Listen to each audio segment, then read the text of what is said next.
sudah bisa. Udah.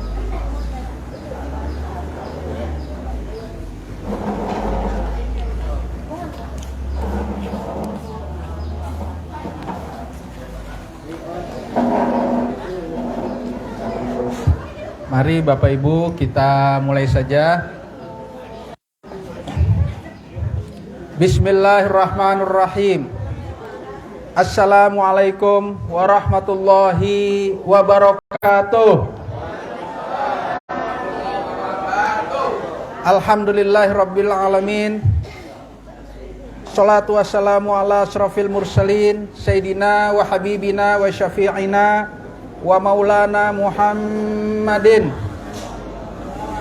wa ala alihi wa ashabihi wa ansarihi wa junudihi wa man jahada fi sabilihi ila yaumiddin, amma ba'du. Faqala Allah ta'ala fi kitabihil karim wa huwa asdaqul qailin, a'udzu billahi samiil alim minasyaitonir rajim.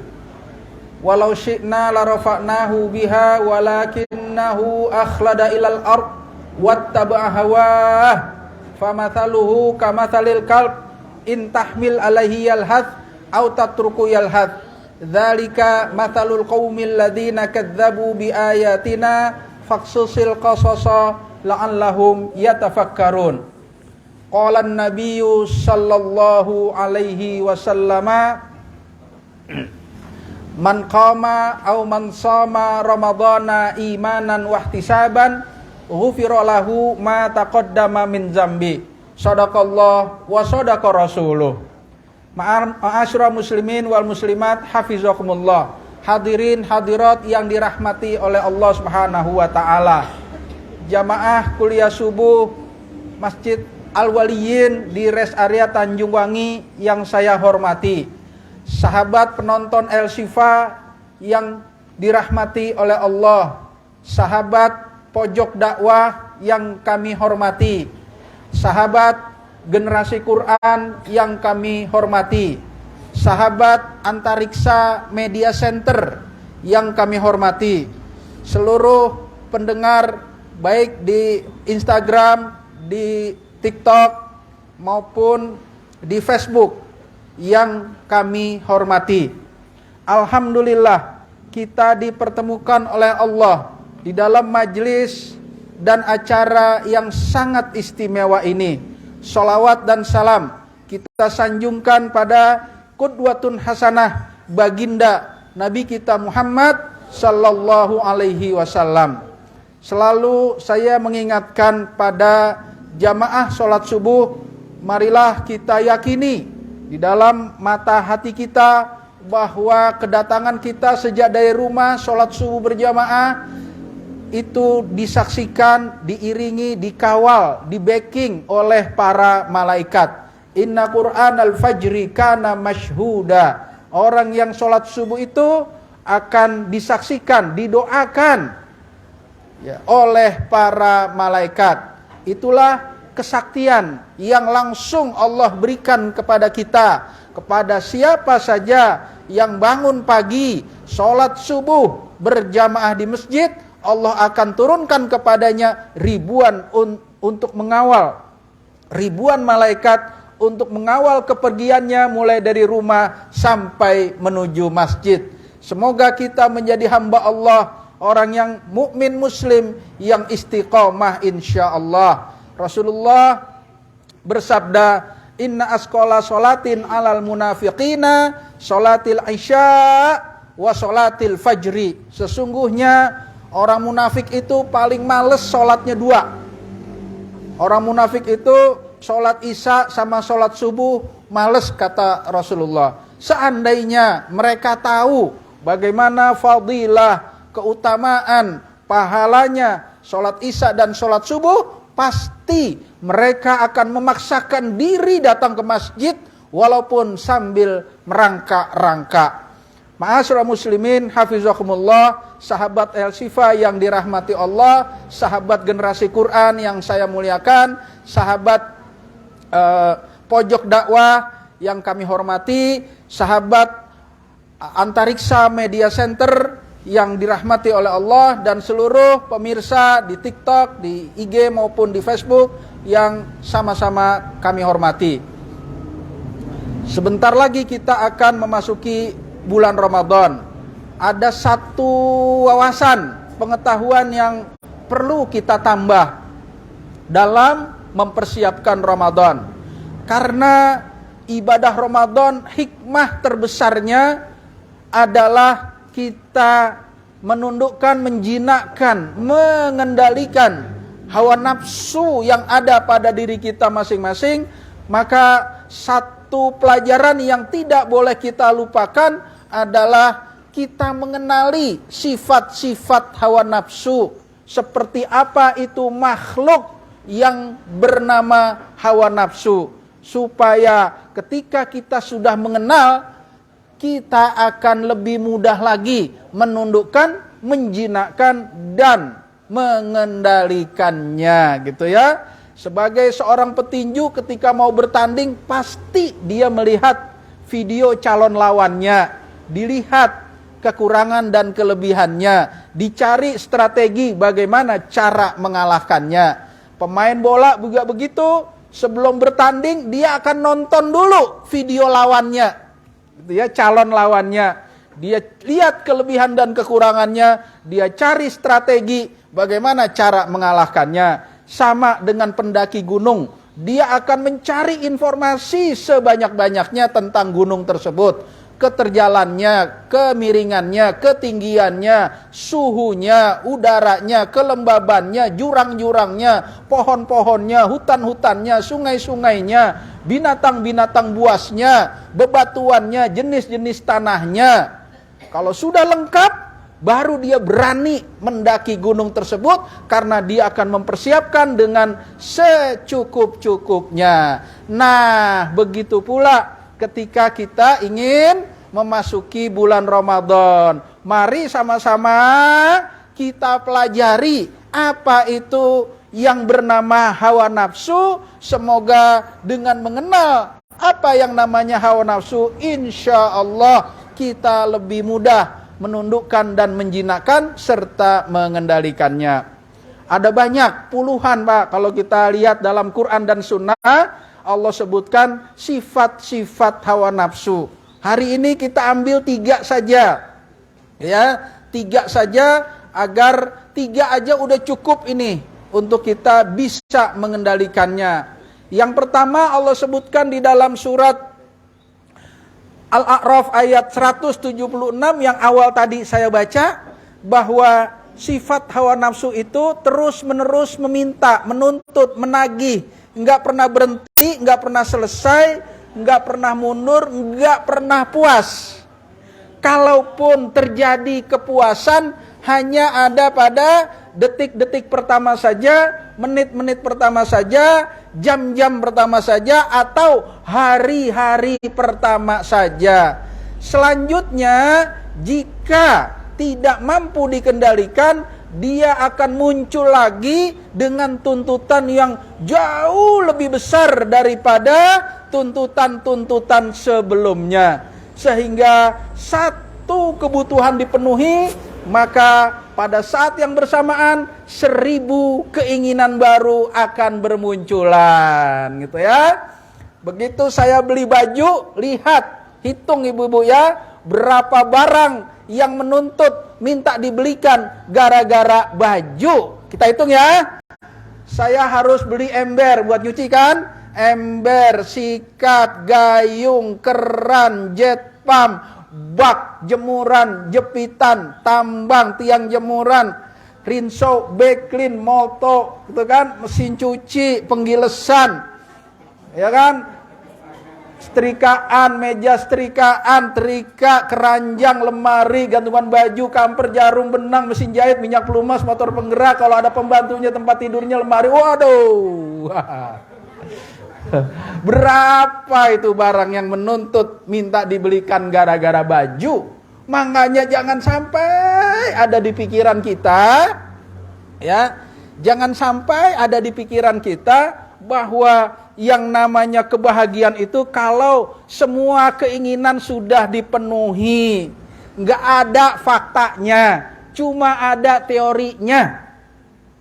Jangan sampai ada di pikiran kita bahwa kebahagiaan itu kalau semua keinginan terpenuhi. Itu teori doang, nggak ada buktinya, Ibu. Mari kita cek tuh ya. Kalau kita searching di Google, di internet, kasus-kasus korupsi, katakanlah ranking 1 sampai ranking 500 orang gitu ya. Dari awal sampai 500, maka nanti akan keluar nama-nama para pejabat, orang-orang kaya masih korupsi. Nah, berarti dia nggak bahagia kan? Ada orang yang gajinya udah 39 juta, Bu.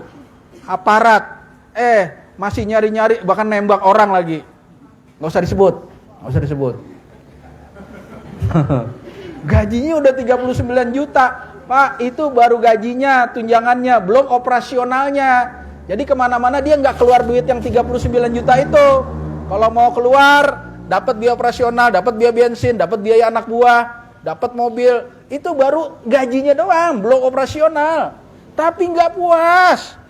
Jadi kalau kita buka kasus-kasus korupsi di Indonesia, maka akan keluar tuh nama-nama dan jabatannya. Mantan direktur ANO, mantan komisaris ANO, mantan kepala cabang bank ANO, mantan anggota dewan ANO, mantan bupati ANO, mantan wali kota ANO, mantan gubernur ANO, mantan menteri ANO. Waduh.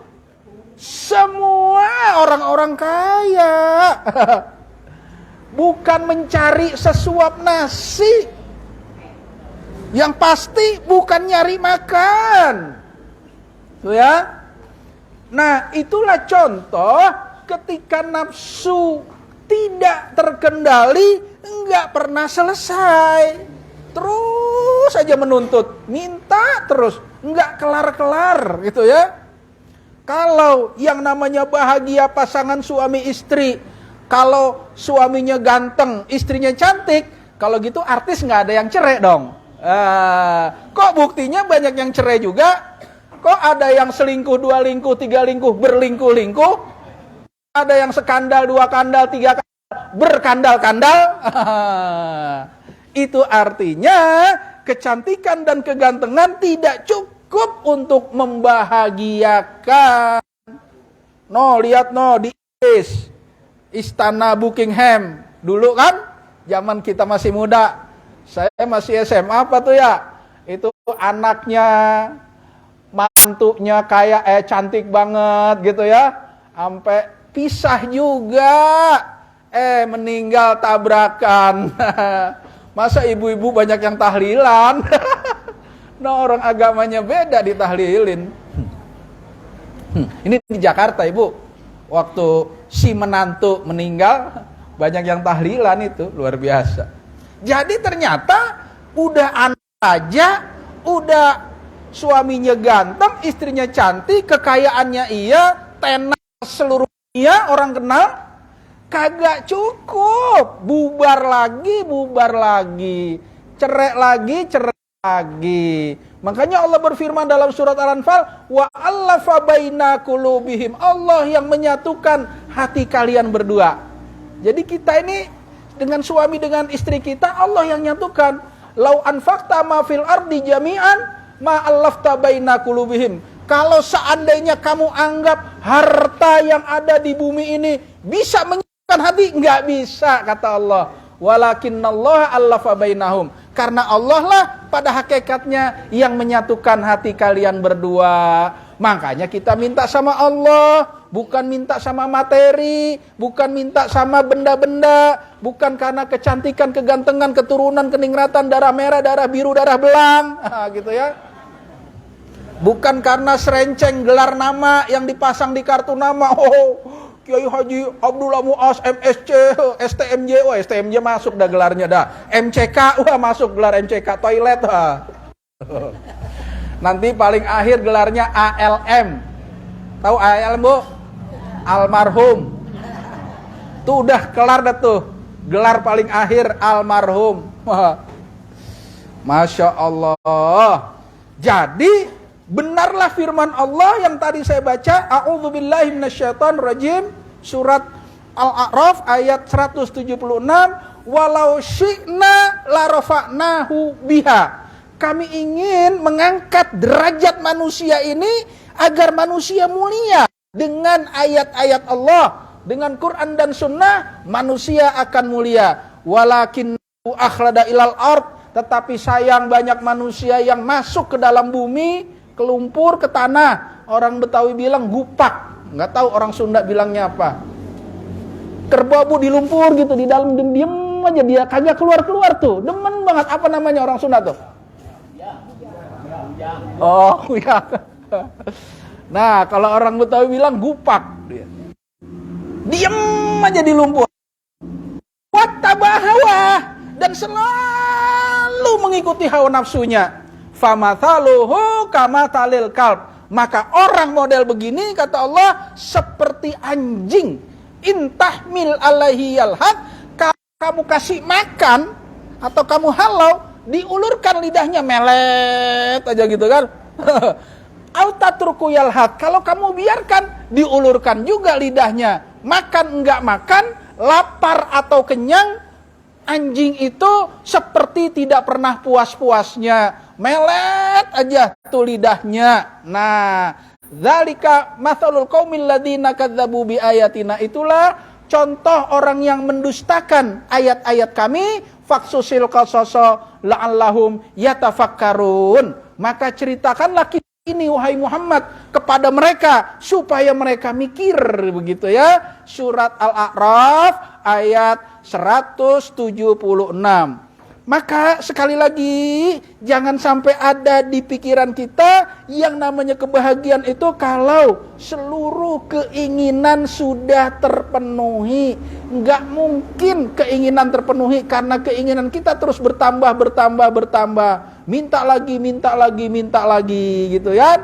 Nah, maka inilah ciri yang pertama dari sifat hawa nafsu manusia, selalu menuntut, meminta, menagih. Gak pernah kelar, gak pernah selesai, gak pernah berakhir, gak pernah terjadi kepuasan. Kalaupun terjadi kepuasan hanya ada pada menit-menit pertama saja puas, detik-detik pertama saja puas, jam-jam pertama saja puas, atau hari-hari pertama saja dia puas. Selanjutnya, jika tidak terkendali, dia akan mencari lagi yang lebih besar. Yang kedua, cepet-cepet aja dah. Bapak Ibu yang saya hormati, ketika terus-menerus ingin dipenuhi, nggak mau direm, ya, tidak mau dibatasi, maka yang kedua, sifat hawa nafsu ini suka nabrak aturan-aturan, nabrak kaidah-kaidah, nabrak hukum, nabrak adat istiadat, nabrak ayat-ayat Allah. Waduh, serem banget. Ya, nabrak Quran dan Sunnah, nabrak etika, nabrak akhlak dan sebagainya. Itulah sifat nafsu yang kedua.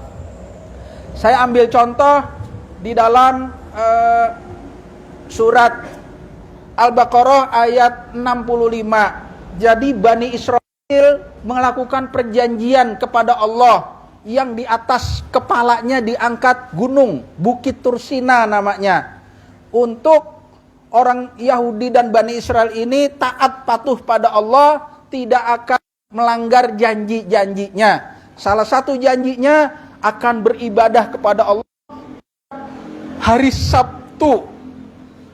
Hari besar Yahudi hari Sabtu ya Pak ya Ibu. Hari besarnya Nasrani hari Minggu.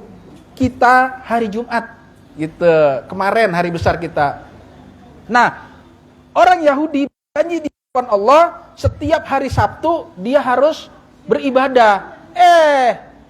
Pergi mancing, dia nyari ikan hari Sabtu, Masya Allah. Akhirnya apa Allah katakan? Wa hum kunu qiradatan khasiin. Jadilah kamu monyet-monyet yang merugi. Tuh surat Al-Baqarah ayat 65. Kenapa Allah memvonis orang Yahudi seperti monyet? Karena orang Yahudi disuruh sholat, disuruh ibadah. Hari Sabtu dia malah mencari ikan ke laut. Nyari ikannya ke laut Pak, bukan ke balon.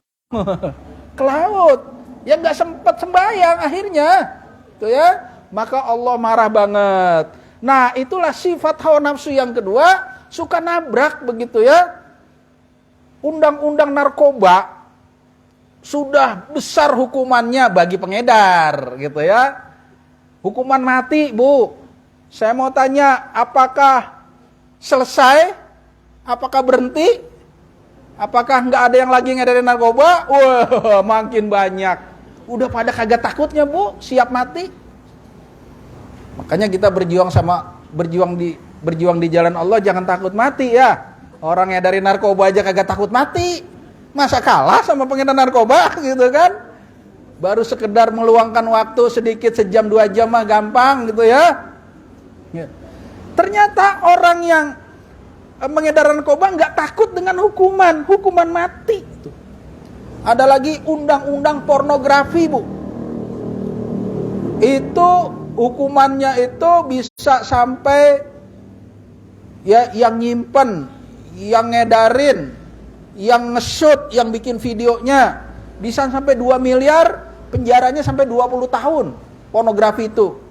Kalau di HP kita tuh nyimpen terus ketahuan, makanya hati-hati, HP-nya hilang, terus ada yang lapor ke polisi, HP-nya ada gambar gituan, itu 20 tahun kenanya, nyimpen aja 20 tahun. Miliaran itu. Gitu ya. Kan ketahuan ntar nih HP-nya milik siapa, tapi biasanya yang nyolong HP kita nggak akan ngelapor. Karena dia mau make atau mau dijual lagi kan gitu ya. Nauzubillah. Kapok nggak orang bikin video porno? Kagak kapok. Katanya makin banyak. Kapok nggak orang ngumbar-ngumbar aurat? Nggak kapok. Hukumannya makin besar, orangnya mah nggak pernah kapok. Terus aja begitu. Masya Allah, luar biasa ya. Maka kita lihat hawa nafsu itu tidak terkendali, dia tidak takut dengan aturan-aturan, apalagi dengan aturan Allah yang nggak pernah kelihatan hukumannya di dunia. Aturan Allah kan banyak hukumannya di akhirat, ya. Makin kagak takut lagi dia, sangat mengerikan. Saya contohkan, Bapak Ibu, ada satu pelanggaran, ya, tetapi bisa memunculkan 5 pelanggaran baru. Gara-gara ini, gara-gara satu salah, maka muncul salah kedua. Gara-gara salah kedua, muncul ketiga, keempat, sampai 5 kesalahan, jadi 6 kesalahannya. Contoh ya, ini mohon maaf nih, Bapak-bapak ya, mohon maaf banget. Kesinggung gak apa-apa dah, kesinggung gak apa-apa. Memang niat saya bukan mau nyinggung, mau nabrak. Contohnya, begadang. Itu gak boleh. Ya, Allah yang nyuruh kita, waja'alnal laila libasa waja'alnan nahara ma'asya. Allah jadikan malam untuk istirahat dan Allah jadikan siang untuk mata pencaharian gitu ya. Kecuali yang darurat nggak apa-apa dah. Contohnya dokter jaga yang jagain rumah sakit UGD. Ya kalau nggak ada dokternya nanti orang malam-malam kecelakaan nggak ada yang nolongin. Nggak apa-apa yang begitu. Petugas PLN yang di gardu jagain gardu nggak apa-apa dah. Petugas PLN, ya, itu yang darurat. Tapi selebihnya nggak boleh tidur sampai larut, karena Allah nyatakan waja'alnal laila libasa waja'alnan nahara ma'asya. Allah jadikan malam buat istirahat supaya kita sehat, dan Allah jadikan siang untuk mata pencaharian. Coba kita lihat ya, satu aja ya. Mulai terjadi pelanggaran kalau kita begadang. Satu, melanggar, nggak ada musibah, nggak ada kematian, tiba-tiba begadang aja, nah nggak ada alasannya, apalagi karena tontonan, aduh malu banget. Satu ya, begadang. Gara-gara begadang timbul kesalahan yang kedua, terutama buat anak muda nih. Kesalahan yang keduanya apa? Kesiangan sholat subuh. Nah, gara-gara begadang, gitu kan? Gara-gara kesiangan sholat subuh, maka timbul kesalahan yang ketiga, Pak. Dia ketakutan terlambat masuk kantor atau kuliah, dia mandinya buru-buru. Wah, coba sarapan paginya buru-buru. Nah, kadang-kadang sampai nggak sarapan. Nah, gitu kan? Ya. Kemudian muncul kesalahan yang keempat. Apa kesalahan keempat? Naik motornya ngebut, takut terlambat. Nah, melebihi kecepatan normal. Di tempat keramaian ngebut. Muncul kesalahan yang kelima. Apa kesalahan yang kelima? Melanggar melanggar aturan lalu lintas. Nah, lampu merah, sikat, dilihat. Kalau nggak ada, sikat, gitu kan.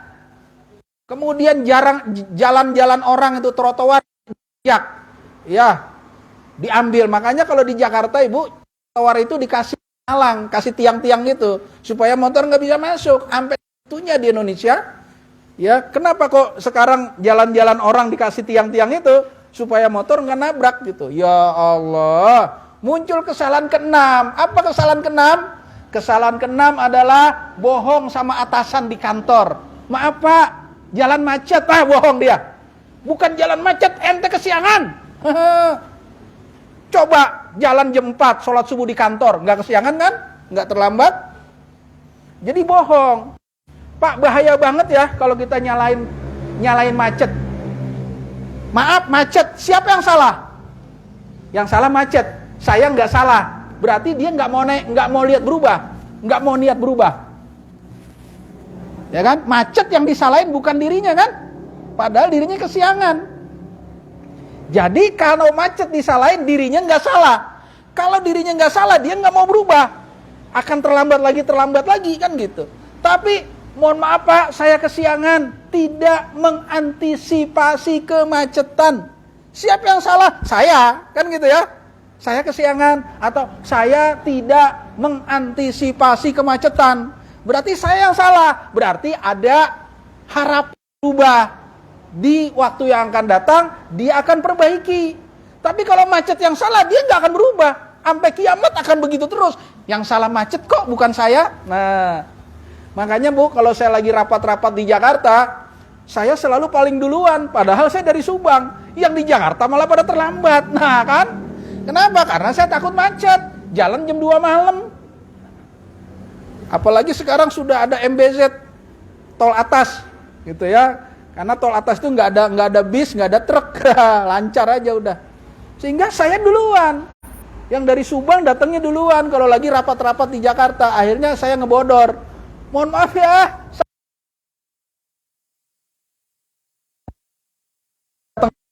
Lancang, saya bilang begitu. Maksudnya nyindir supaya pada kesinggung. Dari Jakarta pada keterlambat. Gua dari Subang agak terlambat. Begitu. Karena nyari-nyari alasan. Ini yang ketiga, lupa. Maaf. Nanti yang ketiga cari-cari alasan. Jadi yang kedua, sekali lagi itu ya, bahwa hawa nafsu itu senang sekali nabrak. Ada orang kaya, istrinya cantik, istrinya berpendidikan, istrinya bersih, rapih, putih, wangi. Masih mau aja sama pembantunya yang kumal, dekil, bau bawang putih. Ada nggak gitu? Banyak. Betul. Ada nggak? Banyak. Apa kurangnya? Dan seterusnya, dan seterusnya. Jadi ternyata liar hawa nafsu ini kalau dibiarkan. Dia nggak peduli dengan berbagai macam banyak aturan gitu ya. Waktu itu ada seorang artis, Bapak Ibu ya, yang membela para jablay. Dia bilang mencari sesuap nasi, penyambung nyawa. Dia nyanyi, yang dia cari hanyalah penyambung nyawa, gitu. Maksudnya kesian dong, dia kan nyari makan, kepaksa, melacur gitu ya. Akhirnya Bapak Ibu disurvei oleh para tim ahli survei. Ternyata bukan untuk cari makan duitnya, cuma 2% lebih. 96% uangnya itu buat yang bibir merah gincu-gincu, buat baju yang mahal-mahal, milih di butik-butik, buat supaya nginep di hotel, masuk restoran, pakai baju mahal. Itu hasil survei, Ibu. Dulu saya udah lama zaman baheula punya LSM namanya Aksi Peduli Umat, APU. Ini ABG semua. Anak buah saya ABG. Saya juga waktu itu belum tua-tua banget gitu ya. Masih 35-an kalau nggak salah gitu ya. Anak buah saya ABG. Kita baca hasil survei orang lain, masih kurang puas. Masih kurang puas Bapak Ibu. Akhirnya kami survei juga. Gitu loh. Bikin survei internal aksi peduli umat untuk mewawancarai anak-anak SMA Bu di Jakarta yang suka nongkrong di mal-mal. Itu bisa diajak Ibu, ya Allah. Diajak, tahu diajak.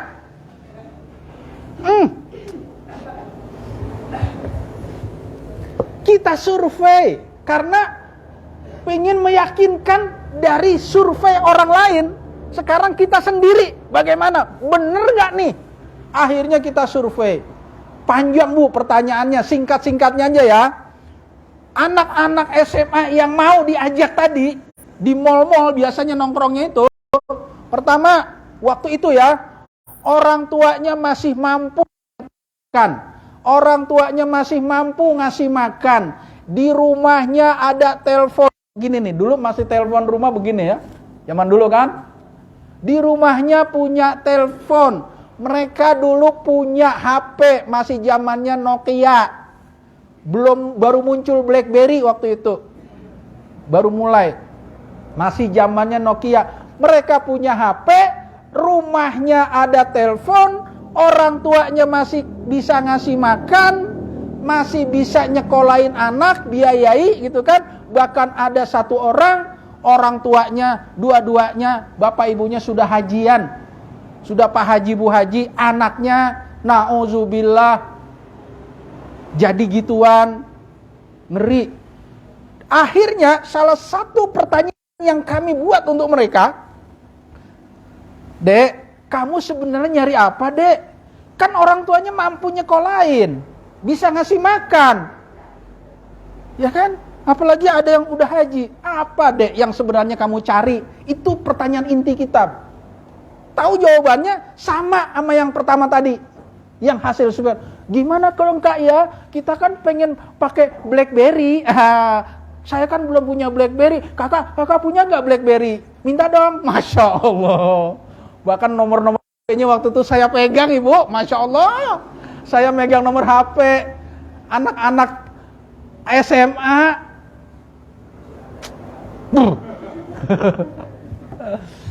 Terus saya kan kepingin milih baju di butik-butik.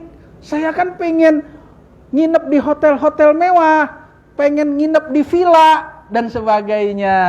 Nah, jadi yang dicari bukan sesuap nasi, karena bapaknya masih bisa ngasih makan, bukan biaya sekolah, karena bapaknya masih membiayai sekolah. Tapi yang dicari adalah pengen hidup mewah, pengen pakai baju yang berkelas di butik-butik, pengen nginep di villa, masuk restoran, makan-makan di restoran mahal. Itu yang dicari.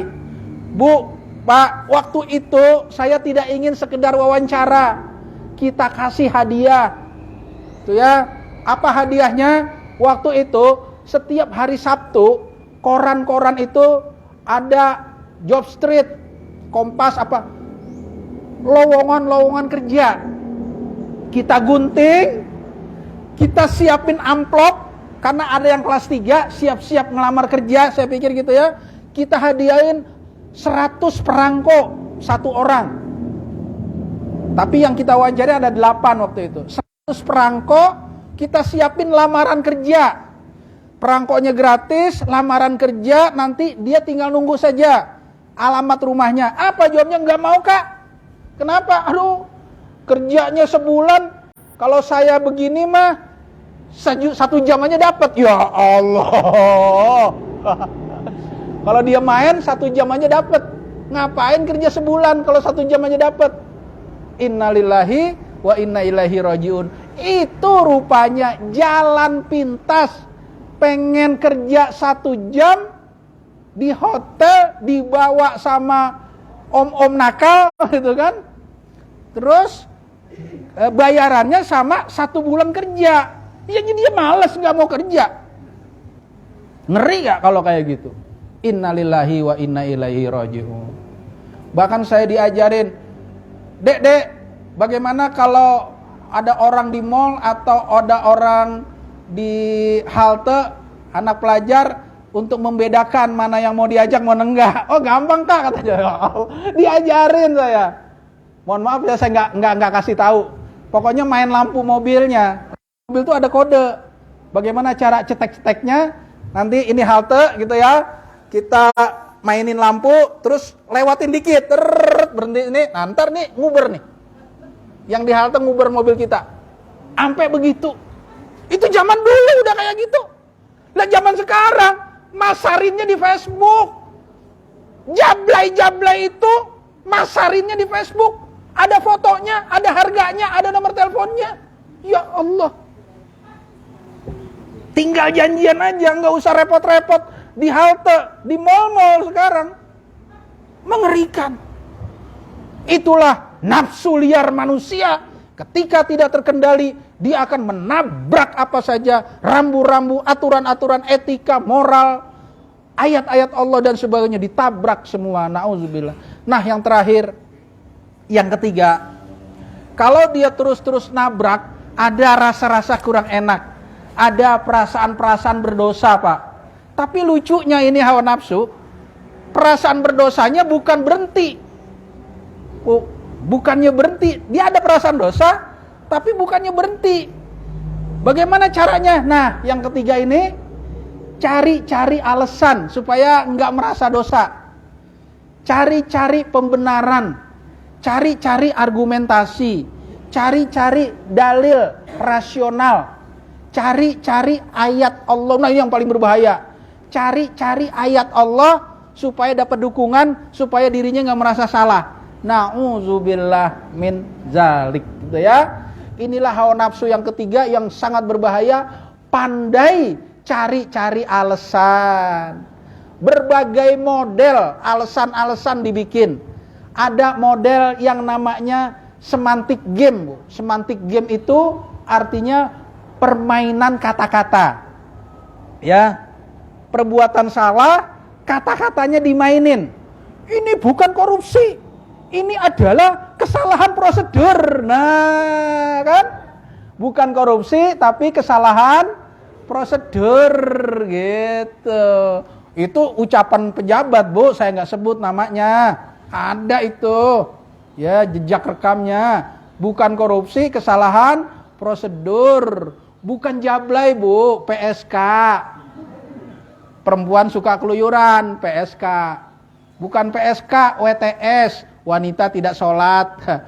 Masih kasar. Jablay kasar, WTS masih kasar, PSK masih kasar. Supaya halus, pramusyahwat. Pramusyahwat. Supaya mirip pramugari, gitu. Ada pramunya, pramuniaga, kan gitu ya. Pramusyahwat, ya Allah. Dialus-alusin Pak bahasanya supaya nggak merasa salah. Itulah namanya semantic game. Tapi dari zaman Rasul udah ada orang yang main begitu. Abu Jahal, Abu Lahab. Coba kita lihat ya di dalam surat Az-Zumar ayat ketiga. Dosa yang paling besar adalah syirik, menyembah berhala. Ya. Tapi Abu Jahal punya alasan, Pak. Abu Jahal itu marah kalau dituduh nyembah berhala. Yang merasa nyembah berhala itu rakyatnya, orang awamnya. Tapi kaum intelektualnya enggak merasa nyembah berhala. Yuk kita lihat. Surat Az-Zumar ayat ketiga. Abu Jahal, Abu Lahab mengatakan, "Ma na'buduhum illa liyuqarribuna ilallahi zulfa." Kami tidak menyembah berhala-berhala ini, tuh kan? Ma na'buduhum. Kami tidak menyembah berhala-berhala ini illa liyuqarribuna ilallahi zulfa. Melainkan berhala ini hanya sekedar sarana pendekatan diri kami kepada Allah. Allah, ya, perantara. Kita ini kotor. Allah itu suci, nggak bisa langsung, harus pakai perantara. Nah, maka perantaranya dibuatlah 360 patung-patung yang mengelilingi Ka'bah. Gitu ya. Maka Abu Jahal juga gitu ya, merasa menyembah Allah. Patung-patung itu perantara saja. Nah, itulah permainan kata-kata. Karena akhir ayat itu Allah sebutkan kadzabun kafar. Orang model begini pembohong dan sangat ingkar kepada Allah Subhanahu wa taala. Nah, itu namanya permainan kata-kata. BBM kagak naik, Pak. Emang pernah naik? Enggak naik BBM. Penyesuaian harga. Penyesuaian harga, Bapak Ibu. Enggak naik. Penyesuaian harga. Emang negara kita punya utang, Pak? Enggak. Kita enggak pernah utang. Bantuan luar negeri. Bantuan luar negeri, bukan utang. Tuh, yang namanya semantik game, ngolah-ngolah kata. Tidak ada utang, bantuan luar negeri. Tidak ada kenaikan BBM, penyesuaian harga. Gitu. Tidak ada jablay, pramusyahwat. Dimain-mainin kata-kata itu. Ada model yang kedua, ya, mencari kambing hitam. Supaya dia nggak merasa salah, ada kambing hitam. Ada orang ketangkep KPK, Pak. Ketakutan banget dia. Wah, ketangkep korupsi. Tiba-tiba berapa hari kemudian bosnya ketangkep juga. Nangis dia. Bos gua ketangkep juga, atasan gua ketangkep. Dia merasa ringan, Pak. Jadi kalau kita ibadah berjamaah itu enak banget, ringan. Sama, dosa berjamaah juga merasa ringan. Bukan ibadah saja yang berjamaah jadi ringan, dosa kalau berjamaah juga jadi ringan perasaan. Oh, atasan gua aja salah tuh, ketangkep juga. Jadi dia merasa bebannya nggak berat gitu. Kalau atasannya ikut ketangkep, bawahannya merasa lebih ringan. Nah begitu. Contoh ya, yang paling gampang dah, yang hari-hari. Bapak Ibu, kita mau meeting nih ya, jam 8. Janji rapat jam 8. Terus datang jam 9. Kira-kira terlambat apa kagak? Hah? Terlambat. Berapa jam? 1 jam ya. Ingat ya. Janji ya. Rapat jam 8, datang jam 9. Itu namanya terlambat 1 jam. Sepakat? Sepakat ya. Nah, begitu dia datang jam 9, ternyata yang lain juga belum datang. Hilang dah rasa salahnya kan? Kirain gue terlambat. Loh, kok kirain? Ya Anda gue terlambat. Loh, yang lain lebih lambat. Gitu yang paling benar. Anda terlambat, yang lain lebih lambat. Tapi banyak nggak begitu orang rasanya.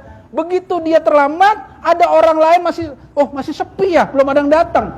Terus dia nggak merasa terlambat. Ukurannya orang lain, bukan ukurannya jam 8. Gitu.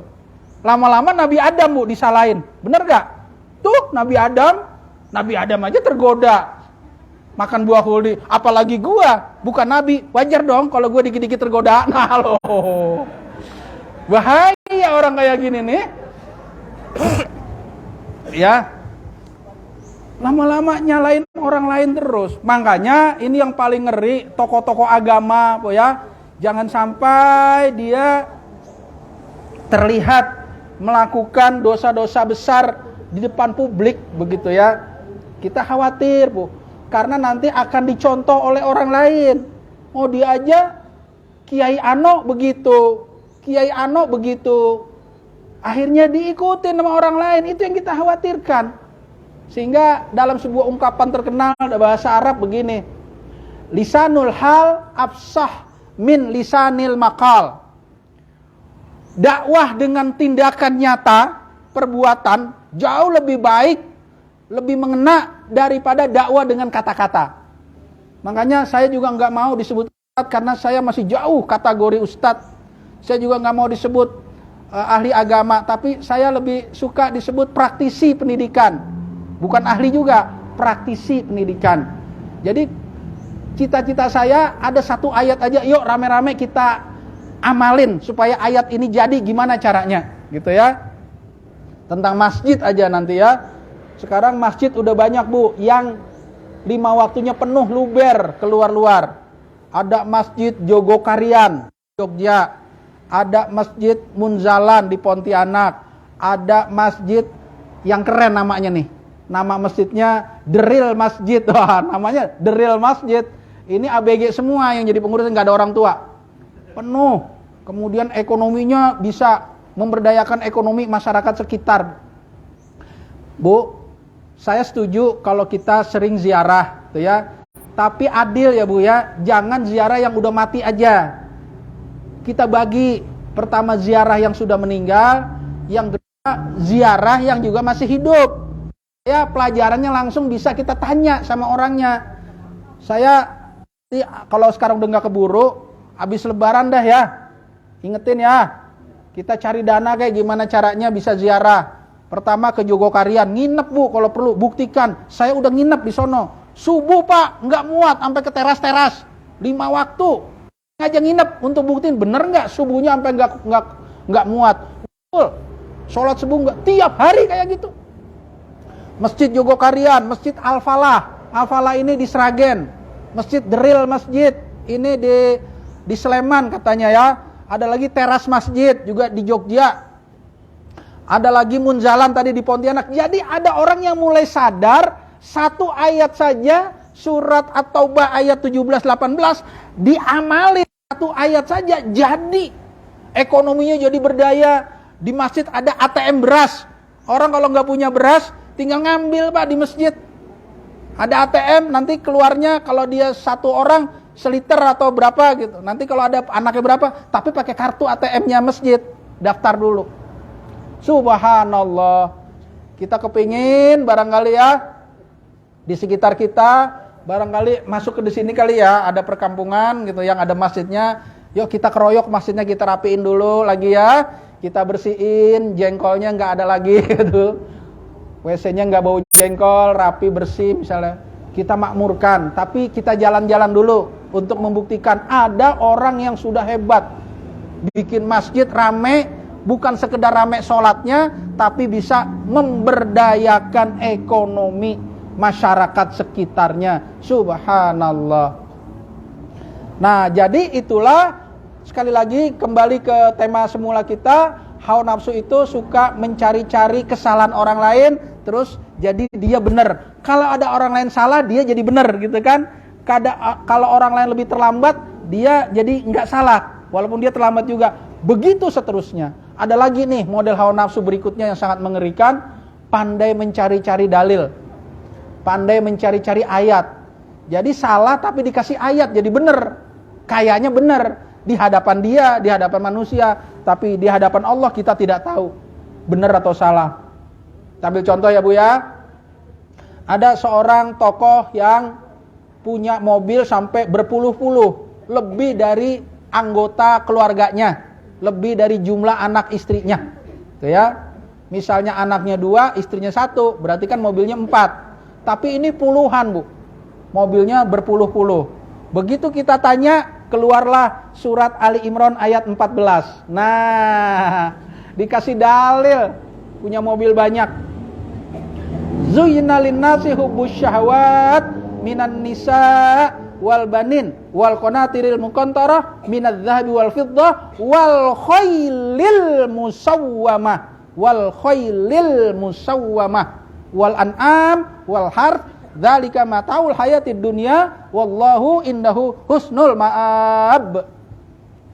Nah, jadi kata dia, Allah dijadikan indah oleh Allah pandangan manusia, kecintaannya terhadap wanita, terhadap anak, terhadap harta, terhadap emas, terhadap perak, terhadap kuda-kuda pilihan, khailil musawwamah, kuda-kuda pilihan. Zaman dulu nih kendaraan mewah gitu kira-kira ya. Zaman sekarang kira-kira Alphard, Pajero, Bujero, Neng Jero, gitu ya. Enggak apa-apa Bu, punya puluhan enggak apa-apa, dikasih dalil sih soalnya ya. Kita enggak bicara halal haram kok, jangan takut. Anggap saja halal ya Bu ya. Anggap saja halal ya Pak ya.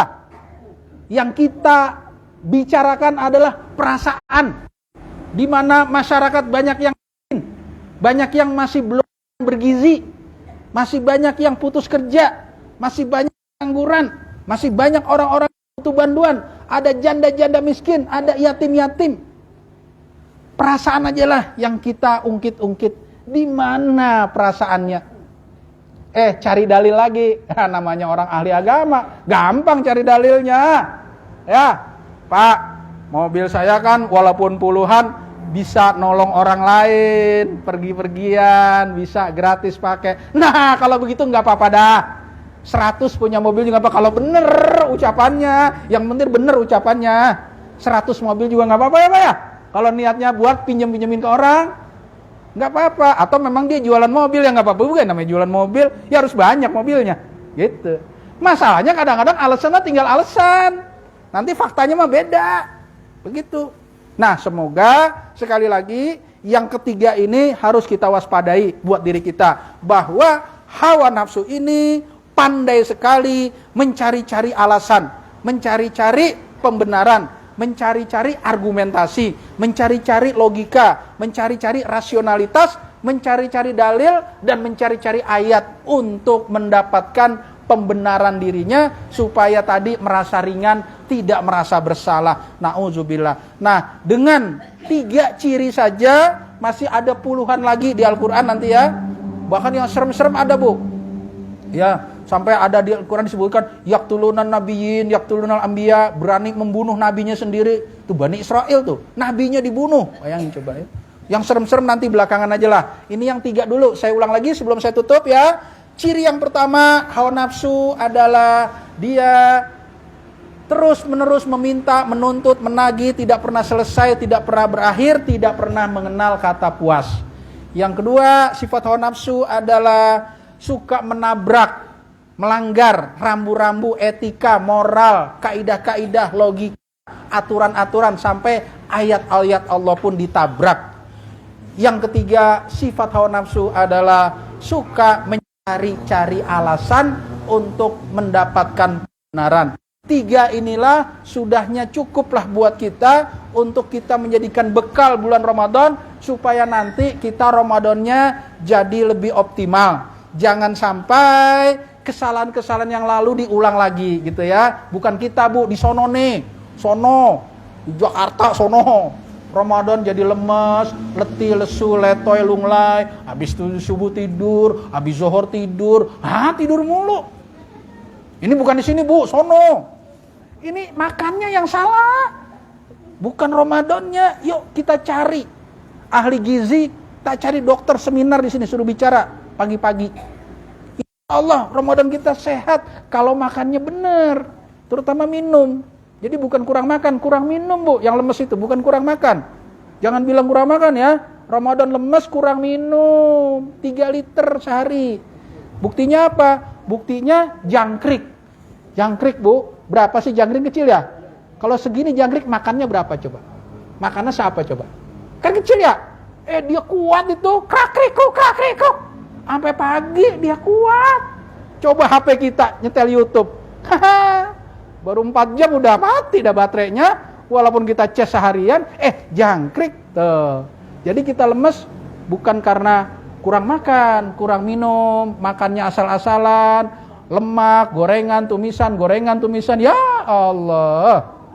Nah, sekali lagi tuh ya, semoga berbagai kesalahan Ramadan yang lalu kita perbaiki Ramadan kali ini. Kita isi dengan amaliyah ibadah, tilawah, zikir, kajian Islam, qiyamul lail, sedekah.